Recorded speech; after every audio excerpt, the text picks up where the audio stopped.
അലിയാർ തങ്ങളുടെ എല്ലാ പ്രശ്നങ്ങളും പ്രയാസങ്ങളും മനസ്സിലാക്കിയ ഫാത്തിമ ബീവി തന്റെ എല്ലാ ആഗ്രഹങ്ങളും അലിയാർ തങ്ങളെ അറിയിച്ചിട്ടില്ലായിരുന്നു. പക്ഷേ ഫാത്തിമ ബീവി ഗർഭിണിയായിരുന്ന സമയത്ത് കുറച്ച് ഈത്തപ്പഴം വേണമെന്നുള്ള ആഗ്രഹം അലി റളിയല്ലാഹു അൻഹുവിനെ അറിയിക്കുന്നുണ്ട്. അങ്ങനെ ഈത്തപ്പഴം വാങ്ങാനായിട്ട് അലി റളിയല്ലാഹു അൻഹു ഒരുപാട് പേരോട് കടം ചോദിക്കുന്നുണ്ട്.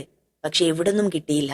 അവസാനം നബി തങ്ങൾ ഗിഫ്റ്റ് ആയിട്ട് കൊടുത്ത ഒരു പടയെങ്കി പണയം വെച്ചുകൊണ്ട് തന്റെ കൈ നിറയെ ഈത്തപ്പഴം വാങ്ങിക്കൊണ്ട് തന്റെ വീട്ടിലേക്ക് വരുന്നതിനിടയിലെ മദീന പള്ളിയുടെ അടുക്കൽ കുറച്ച് പാവപ്പെട്ട മനുഷ്യരിങ്ങനെ ഇരിക്കുന്നതായിട്ട് കണ്ടു. ആ പാവപ്പെട്ട ദരിദ്രരായ ആളുകള് അലി റളിയല്ലാഹു അൻഹുവിനോട് ചോദിച്ചു, അലിയാരെ കുറച്ച് ഈത്തപ്പഴം തരുമോ എന്ന്. അപ്പൊ ഒരു മടിയും കൂടാതെ തന്റെ പ്രിയപ്പെട്ട ഫാത്തിമക്ക് വേണ്ടിയിട്ട് വാങ്ങിയ മുഴുവൻ ഈത്തപ്പഴവും ആ പാവപ്പെട്ട മനുഷ്യർക്ക് നീട്ടിക്കൊടുത്തു അലിയാർ തങ്ങള്. പിന്നെ കാലിയായ കൈയോടുകൂടെ തന്റെ വീട്ടിലേക്ക് വന്നപ്പോ പുഞ്ചിരിച്ച മുഖത്തോടെ ഫാത്തിമ ബീവി തന്റെ അടുക്കലുണ്ടായിരുന്ന കുറച്ച് ഗോതമ്പ് എടുത്തുകൊണ്ട് അലിയാർ തങ്ങൾക്ക് കൊടുത്തു. അപ്പൊ അലി റളിയല്ലാഹു അൻഹു ചോദിച്ചു, ഫാത്തിമ, നീ എന്തേ ആ ഈത്തപ്പഴത്തെ കുറിച്ച് എന്നോട് ചോദിക്കാത്തേന്ന്. അപ്പൊ ഫാത്തിമ ബീവി മറുപടി പറഞ്ഞത് എന്താണെന്നറിയോ?